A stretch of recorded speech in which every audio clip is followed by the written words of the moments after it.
This is ICAStnews.com, live and direct from United Nations headquarters in New York City. New year, new Security Council, new president for the month of January, Sweden. And the Security Council is still trying to make sense of the dramatic events at the end of last year when, with the United States abstaining, the Security Council passed Resolution 2334, spanking Israel for its conduct in occupying the West Bank and East Jerusalem. Today, under Sweden, there was an open discussion of the Middle East. Making news at the beginning, Israeli Ambassador Danny Danon, who said, holding up pictures of 4 Israeli soldiers who had been killed by a truck ramming into them, he said that the resolution of last December had emboldened the Palestinians to commit acts of terrorism.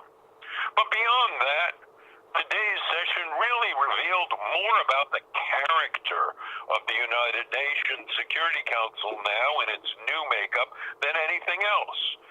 Countries like Uzbekistan, not exactly a paragon of human rights and civic democratic virtue, castigated Israel for inhuman, illegal occupation of the West Bank.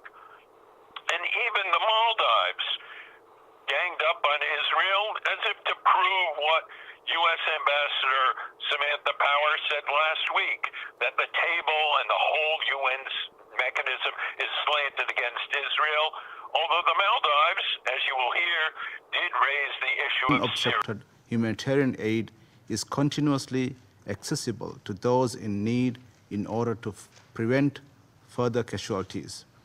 We also welcome the efforts of the Russian Federation and the Republic of Turkey aimed at initiating the political process to end the violence in Syria and call upon all relevant parties to enhance and expedite these efforts.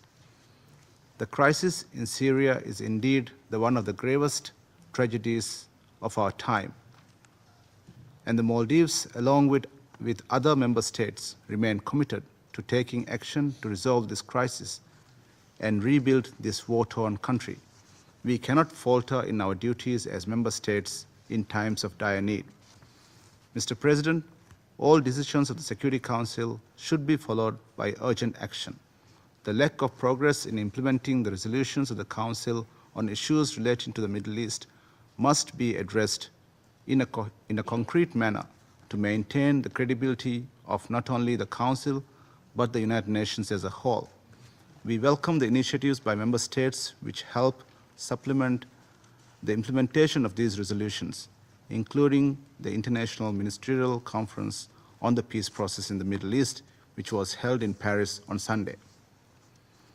Mr. President, the Maldives would like to reiterate its call for a 2-state solution recognizing the sovereign and independent state of Palestine based on the 1967 borders with East Jerusalem as its capital.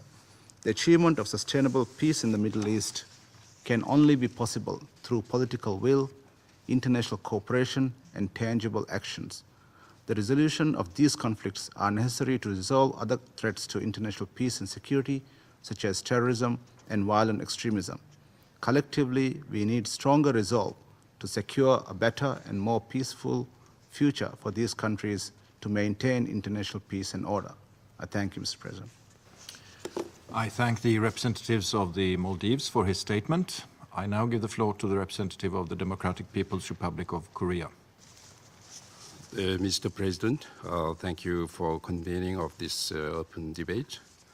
And let me begin by welcoming the adoption of the Security Council Resolution 2334 on the 23rd December 2016, which clearly condemned illegal Israeli settlement activities in the occupied Palestinian territory, including East Jerusalem. Mr. President. But perhaps as instructive as anything was the surreal appearance of the Democratic People's Republic of Korea. North Korea, their man of the Security Council, castigated and cast aspersions on Israel and, of course, on the United States.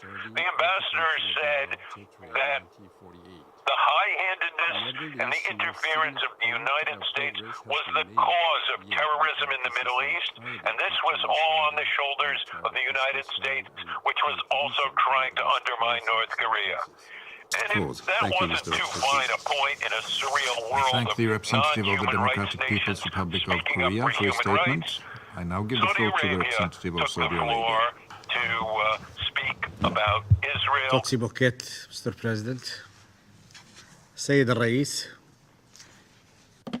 Mr. President,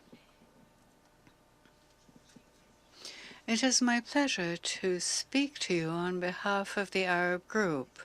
I would like to congratulate your friendly country, Sweden, upon its succession to the Security Council and the presidency of the Council for the month of January.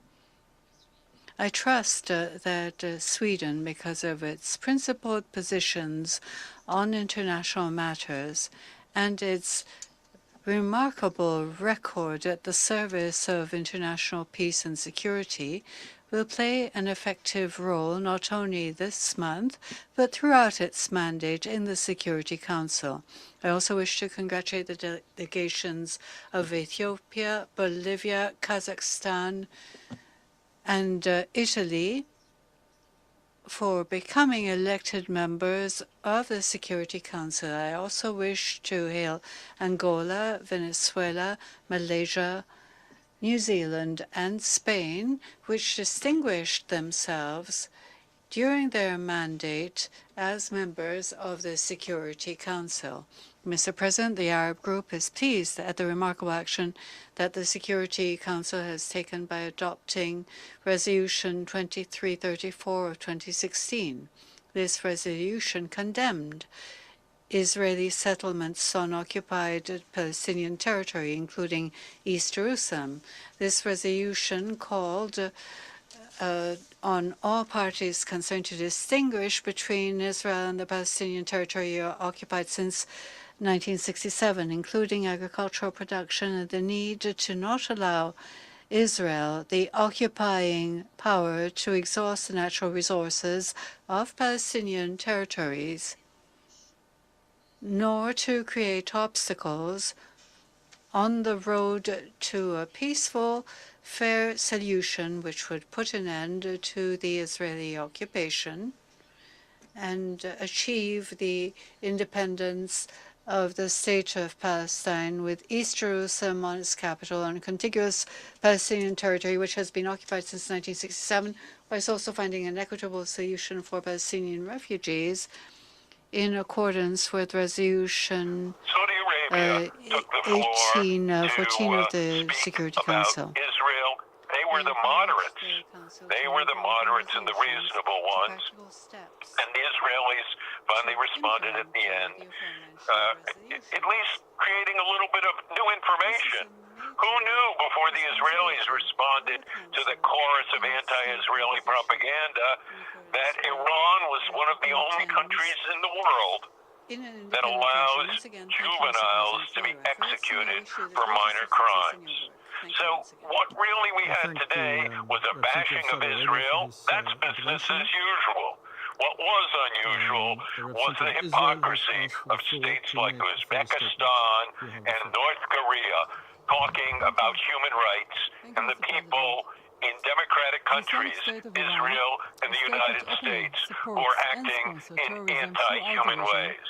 A revealing afternoon at the United Nations Security Council, sound and fury, which really amounted to nothing.